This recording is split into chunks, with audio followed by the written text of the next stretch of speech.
The story of the Roman Empire is an epic tale of ambition, innovation, and eventual decline, a saga that has fascinated historians and storytellers for centuries. Its rise and fall encapsulate a sweeping narrative that begins with a humble city-state and culminates in an empire that dominated the Mediterranean world for centuries, before fracturing under the weight of internal decay and external pressures. Rome's origins date back to a collection of settlements along the Tiber River. According to legend, the city was founded in 753 BCE by Romulus, who killed his twin brother Remus after the two of them had been raised by a she-wolf. Though the veracity of the myths has been challenged by historians, they encapsulate Rome's foundational narrative, underscoring themes of ambition and fratricidal violence that would reverberate throughout its history. The trajectory of Rome's early history took a decisive turn with the overthrow of its monarchy in 509 BCE. This event,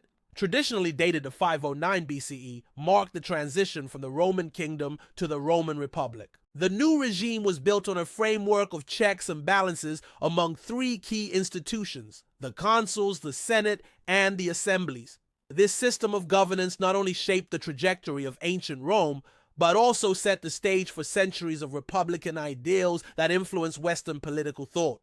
Under the Republic, Rome didn't immediately dominate the Mediterranean. Rather, its early expansion was marked by strategic alliances and cautious diplomacy. The Punic Wars against Carthage in the late 3rd century and early 2nd century BCE were pivotal in extending Roman control over the Western Mediterranean. The victories against Hannibal Barca, a brilliant Carthaginian general, showcased Rome's tenacity and military prowess.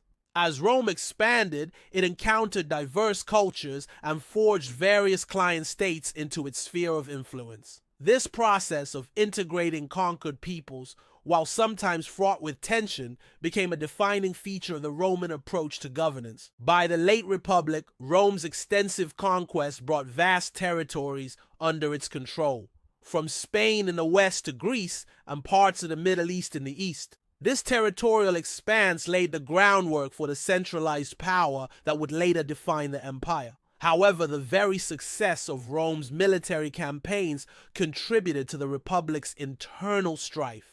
Rivalries among the elite class, the distribution of conquered lands, and the role of generals in politics became points of contention. Marius and Sulla's civil clashes in the late 1st century BCE foreshadowed the turmoil that would culminate in Julius Caesar's rise to power. Caesar's seizure of power in 49 BCE and his subsequent victories marked a decisive shift in Roman history. His assassination in 44 BCE didn't restore the Republic, but plunged Rome into further chaos. From the ensuing civil wars emerged Octavian, Caesar's grandnephew and heir, who defeated Mark Antony and Cleopatra, the Egyptian queen, at the Battle of Actium in 32 BCE. This victory inaugurated the Roman Empire in 27 BCE, when the Senate bestowed upon Octavian the title Augustus. Augustus' reign marked the beginning of the first dynasty of Roman emperors and a period of nearly 2 centuries of relative stability known as the Pax Romana.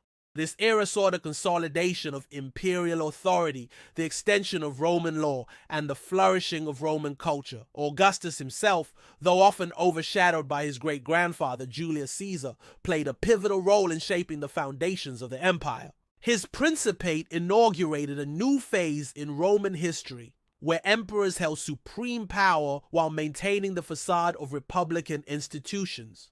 Augustus' successors, including Tiberius, Caligula, Claudius, and Nero, continued this trajectory of imperial rule. The Julio-Claudian dynasty was marked by both notable achievements and notorious excesses. While some emperors like Claudius expanded Roman territories into Britain, others like Nero infamously pursued extravagant projects and faced accusations of tyranny. Nevertheless, this period witnessed significant advancements in areas like literature and art, as seen in the works of writers like Pliny the Younger and Petronius. The Flavian dynasty succeeded the Julio-Claudians, with Vespasian, Titus, and Domitian as emperors. This era is often remembered for monumental public projects like the Colosseum and the extensive Roman road system. However, the reigns of the Flavians were also marked by challenges such as the Jewish-Roman War and the eruption of Mount Vesuvius, which famously destroyed the Roman city of Pompeii. Following the Flavians came the Antonine dynasty, starting with the notable rulers Antoninus Pius and Hadrian.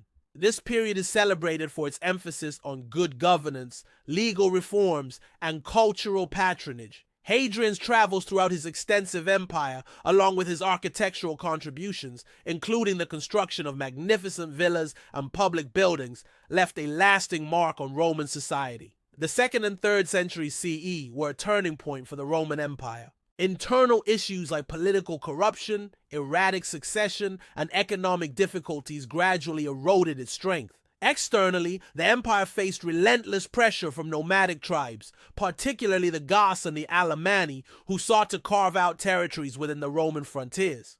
This pressure culminated in the crisis of the 3rd century, a period of instability and rapid succession of rulers, which almost saw the collapse of the empire. Amidst this turmoil, Septimius Severus and his successors, Caracalla and Elagabalus, implemented reforms aimed at strengthening the military and stabilizing the borders.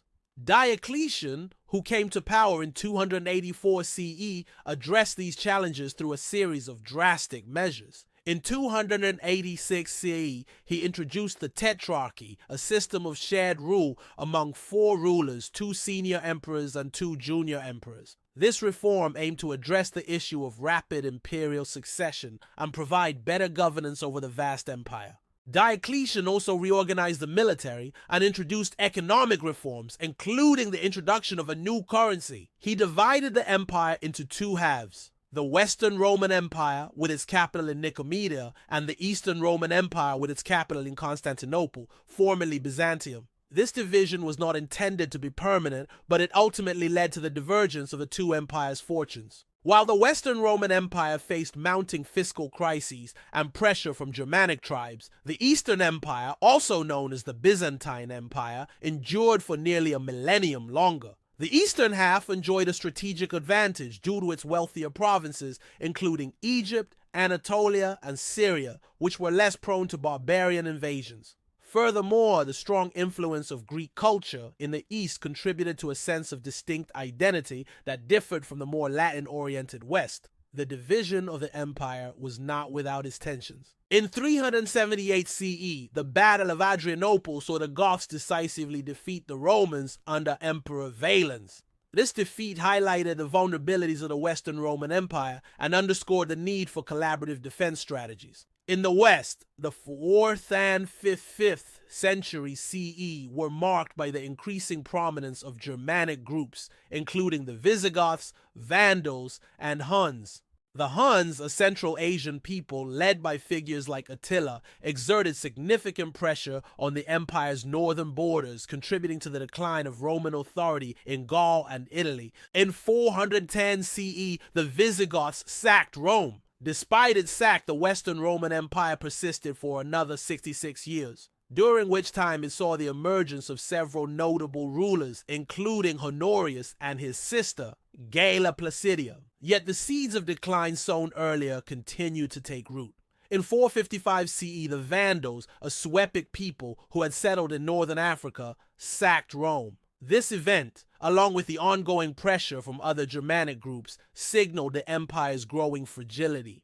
The last emperor of the Western Roman Empire was Romulus Augustus, who ascended to the throne at the age of 18 in 475 CE. His deposition in 476 CE by the Germanic general Odoacer marked a symbolic end to the Western Roman Empire. While the Eastern Roman or Byzantine Empire continued for another 1,000 years, the fall of Rome in the West remains a pivotal moment in European history, signifying the culmination of decades of decline driven by both internal decay and relentless external invasions. Odoacer's deposition of Romulus Augustulus in 476 CE is often cited as a traditional date for the fall of the Western Roman Empire. However, the concept of the empire's fall is a subject of historical debate. Supporters of the traditional date point to the deposition of the last Roman emperor in the West and the shift in power dynamics in Europe. On the other hand, those who argue against this date emphasize the continued existence of the Eastern Roman or Byzantine Empire, as well as the persistence of Roman legal and cultural traditions. Regardless of the precise dating, the decline and ultimate dissolution of the Western Roman Empire remain a profound historical event. It offers valuable insights into the complexities of empire, the interplay between internal decay and external pressures, and the enduring impact of historical change on the course of civilizations. The fall of the Roman Empire remains one of history's most discussed phenomena, prompting debates about the interplay between political governance, cultural values, and external threats. Historians like Edward Gibbon, in his seminal work, The History of the Decline and Fall of the Roman Empire, argue that the erosion of civic virtue and moral decay were central to Rome's downfall. Others point to economic challenges, overexpansion, and pressure from barbarian invasions as major contributors. Regardless of the interpretation, the decline of Rome provides enduring lessons about the vulnerability of even the most powerful states when internal cohesion falters and external challenges multiply.